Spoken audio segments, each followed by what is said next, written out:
कुत्ता काट ले तो दवा नहीं होती, या सांप काट ले तो एंटीवेनम नहीं होता।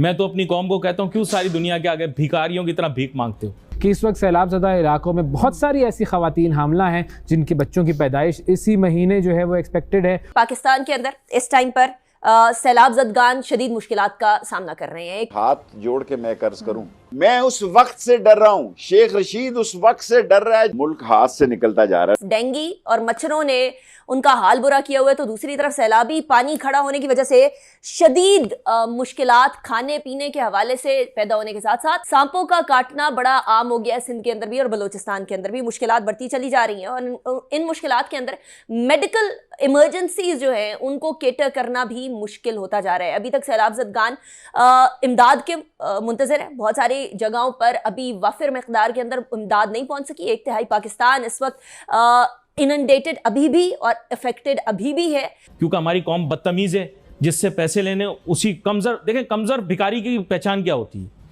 कि अगर उसको वो जो आला ज़र्फ भिखारी होता है वो पता है क्या कहता है, जो दे उसका भी भला, जो ना दे उसका भी भला। और जो कम ज़र्फ भिखारी होता है ना, जब आप उसको भीख नहीं देते यूं करता हुआ जाता है, जिससे पता लग जाता है ये कम ज़र्फ भिखारी है। तो आला ज़र्फ बनो, नहीं भिखारी नहीं, आला ज़र्फ बनो, आला ज़र्फ बनो। भिखारी तो बंदा किसी को बदवा देनी हो तो उसे भिखारी बोले। मैं तो अपनी कौम को कहता हूँ, क्यों सारी दुनिया के आगे भिखारियों की तरह भीख मांगते हो? मत मांगो भीख, मत बनो भिखारी।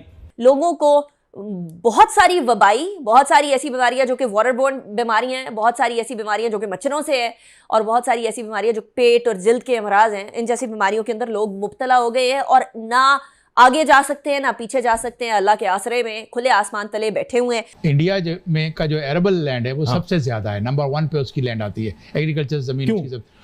उसके पास उसने देखे पानी जो आ रहा है, दरिया पहाड़ों से पानी आता है ना, हम जो उसका आ रहा था वो भी, जो हमारा दरियाओं का आता था वो भी उधर चलाया गया। उसने डैम हमसे ज़्यादा बना लिए, पानी रिजर्वायर उसने बना लिए ज़्यादा। फिर उसने जो है ग्रोथ जो वहाँ पर, क्योंकि एजुकेशन के ऊपर आप, तो हमसे जो 10-10 रुपया पकड़ा था डैम बनाने के लिए वो कहाँ गया? वो डैम तो बन गए, जैसे भी कागज़ में बन गए जो हुआ, लेकिन आपका जो है वहाँ पर इनकलाब लाने वाला जो है वो तालीम याफ्ता ज़राअत के लोग हैं जो वहाँ पे फार्मिंग कर रहे हैं। पाकिस्तान में अगर मैट्रिक कर ले तो बंदा शहर की तरफ दौड़ता है, वहाँ पे मास्टर्स करके PhD करके खून खोल रहा है, मेरा खून खोल रहा है। अवाम के साथ हमारे साथ जो फराड हुआ है ना, 5 दरियाओं वाला मुल्क का डिस्को डांस आटा बनाने वाला 14, खून खोल रहा है मेरा ये नक्शा देख के यार, खून खोल रहा है मेरा। मुझे समझ में नहीं आ रहा मैं क्या करूं। शमसुल इस्लाम खान साहब, माजरत में थोड़ा जज्बाती हो रहा हूं क्योंकि मैंने अब नक्शा खुद भी गौर से देखा तो मैं थोड़ा सा हिला हूं, मुझे हर्ट हुआ हूं मैं, आई एम फीलिंग हर्ट। कुत्ता काट ले तो दवा नहीं होती, या सांप काट ले तो एंटीवेनम नहीं होता। कुछ सिंध के अंदर वैसे ही अद्वियात का फुकदान होता है। अब सैलाब के बाद तो ये सूरत हाल बदतरीन से बदतरीन हो गई होगी। डॉक्टर साहब, correct me if I am wrong. जी मैं कुछ तो हमने अवेलेबिलिटी करा ली थी, लेकिन ये है कि अब तो आम दवाइयाँ भी शॉर्ट हो गई है ना, क्योंकि बहुत सारे हमारे जो हॉस्पिटल्स जो है वो पानी उनमें चला गया, स्टोर्स उनके जो है ना दवाइयाँ तबाह हो गई, उसके अंदर आपके बहुत वैक्सीन्स आपकी इसमें सैलाब के अंदर निकल गई हैं, पानी के अंदर ख़राब हो चुकी हैं। इट्स अ मेजर, जो आपको देखे पैनाडोल नहीं मिल रही है, अगर मिल भी रही है तो बहुत ज़्यादा पैसों पे मिल रही है। अनफॉर्चुनेटली एज अ नेशन हम लोगों का जो रवैया है, मतलब टेंट्स जो थे जो 3000 के थे वो 18-20 हज़ार पे, और घंटों में उसकी वो कीमतें बढ़ रही थी। अल्लाह ताला पता नहीं इन लोगों को हिदायत दे सब लोगों को कि जी हम लोग इस वक्त तो कुछ ना करें। ये मतलब ये पैसा जो भी बना रहा होगा उसको लगेगा नहीं। जो इस हालात में आपको आदमी को खाना मुश्किल होता है, अगर जरा किसी में भी हिस्स हो ना, तो हम लोग सोचते हैं कि हम लोग कैसे खाना खा रहे हैं कि जहाँ पर ये लोग इतने बेचारे मजबूरी में हैं। लोग हैरान हो रहे हैं, जो बाबू आ रहा है यहाँ पे पाकिस्तान में, मुझसे नोटू पकड़ है, दे यार नोटू दे यार, मुल्क तबाह हो गया यार, पानी के नीचे डूब गया यार, ये हो गया वो हो गया, ड्रामा जो भी हमारा होता है, और अजनास की कीमतें हम बढ़ा रहे हैं। तो आम आदमी पूछ रहा है कि यार मैं इतना बड़ा बेवकूफ़ हूँ, मुंह से कुछ निकलने वाला था, समझ तो आप गए होंगे आम आदमी क्या है। खैर, तो मैं आपसे ये जानना चाह रहा हूँ कि ये मांगे तांगे के पैसे मिलने, भाई आप अजनास की कीमतें क्यों बढ़ा रहे हैं? क्या महंगाई बढ़ा के मसाइल हल होंगे? ये मैं आपसे जानना चाह रहा हूँ जी। शुक्रिया अली भाई। देखें, इन्फ्लेशन जो है बुनियादी तौर पे 4 F के ऊपर बेस करता है। नंबर 1 आपका फ्यूल है, नंबर 2 आपकी जो है फूड होती है, फर्टिलाइज़र होता है, उसके बाद फाइनेंस की कॉस्ट। अगर इन चारों F को देखेंगे तो पाकिस्तान में इस वक्त जो सारे के सारे हाई उस पर जा रहे हैं और आइंदा दिनों में फर्टिलाइज़र की कीमत बहुत ज़्यादा बढ़ने वाली है। और इस हालात के अंदर, इस सिनेरियो में, ये 4 F को कहते हैं कि जलती हुई आग है। अब बार बार F कह रहे हैं, मैं परेशान हो रहा हूँ। हाँ जी, उसके ऊपर अगर आप जो है मिनिमम सपोर्ट प्राइस को बढ़ाते हैं, वो भी अपने स्टेपल की, क्योंकि पाकिस्तान में महंगाई जितनी है बुनियादी तौर पे जो 75 साल की बुलंद तारीख सतह पे गई है, उसमें मेन जो हिस्सा है खाने पीने की अशिया का है, वो महंगी हुई। और उन खाने पीने की अशिया में सबसे ज़्यादा जो है वो आपका आटा जो है, गंदम महंगी हुई और आटा महंगा हुआ और फिर तेल उसके बाद आया।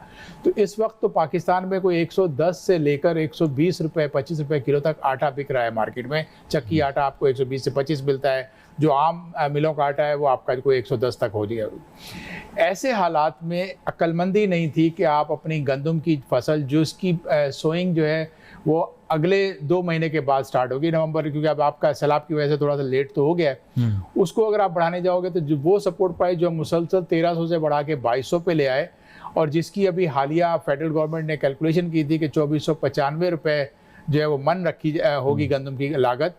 तो उस सिनेरियो में अगर आप एकदम से 4000 पे बढ़ाओ तो इसका मतलब है तो आप क्या इन्फ्लेशन को और बढ़ाने जा रहे हो। और अगले साल में आप ये देखना चाह रहे हो कि जी पाकिस्तान जो है महंगाई के तमाम रिकॉर्ड तोड़ दे और एक बहुत बड़ा बहरान यहाँ पे क्रिएट हो जाए, क्योंकि ऑलरेडी सैलाब ने आपकी बहुत ज़्यादा फसलों को तबाह किया है आपकी। अच्छा, लेकिन मैं आपसे रियलिटी जानना चाहता हूँ। आप इन चीज़ों से वाकिफ़ हैं, इन इलाकों में जाते भी रहते हैं, इस शोबे के माहिर भी हैं, बैनुल-अक़वामी सतह पर भी आपकी बात सुनी जाती है। बिल्कुल सही सही बताना है, ये सड़कों के इर्द गिर्द तबाही आई है या ये पूरे लैंड मास पे तबाही आई है? क्लियर बात बताएं, क्लियर बात। देखिए जी, इसका जो है सैलाब इस वक्त जो आपके पाकिस्तान में आया है, एक तो नंबर 1 उसका अमल दखल आपकी जो माहौलियात के ऊपर जो आप क्लाइमेट चेंज है उसका असर तो था ही। टेम्परेचर तो हमारा दुनिया का भी बढ़ रहा है और हमारे जिस रीजन में हम हैं वहाँ पर भी बढ़ा। उसके बाद फिर हम लोगों की अपने अमल दखल में हमारी अपनी कोताहियाँ और नालायकियाँ भी हैं कि रिवर बेड्स पे हमने कंस्ट्रक्शन कर दी, और उसके बाद फिर हमने जंगलात जो इतने ज़्यादा लगाए थे, जब आपकी सामने पिक्चर नज़र आई तो वो जंगलात कट गए थे और वो उस पानी में बहते हुए चले जा रहे थे। मतलब कि आपकी टिम्बर माफिया ने भी भरपूर उसके अंदर किरदार किया। ओवरऑल भी अगर हम इस शरह को कम करना चाहें जो हमारे यहाँ पर है कि पैदाइश के दौरान माओ और बच्चों की जो शरह अमवात है, उसको ओवरऑल कम कैसे किया जा सकता है? 2022 की रिपोर्ट है, लेटेस्ट WHO की रिपोर्ट है कि सैडली पाकिस्तान जो है टॉप 3 कंट्रीज़ में आया है जिसमें नौज़ायदा बच्चों की शरह अमवात सबसे ज़्यादा है। तो इसलिए हमें हम तो पहले ही इस प्रोजेक्ट पे काम कर रहे थे कि उसकी जो बुनियादी वजह यह है कि आप देखें कि हमारी तकरीबन 70% माएँ जो हैं वो घरों में बच्चा पैदा करती हैं, जहाँ उनके पास कोई इतनी अच्छी सहूलत नहीं होती है, ट्रेंड अटेंडेंट्स नहीं होती हैं जो उनकी हेल्प करें। तो बच्चे की पैदाइश के बाद बच्चे को बहुत सख्त खतरा होता है कि उसको इन्फेक्शन हो जाए।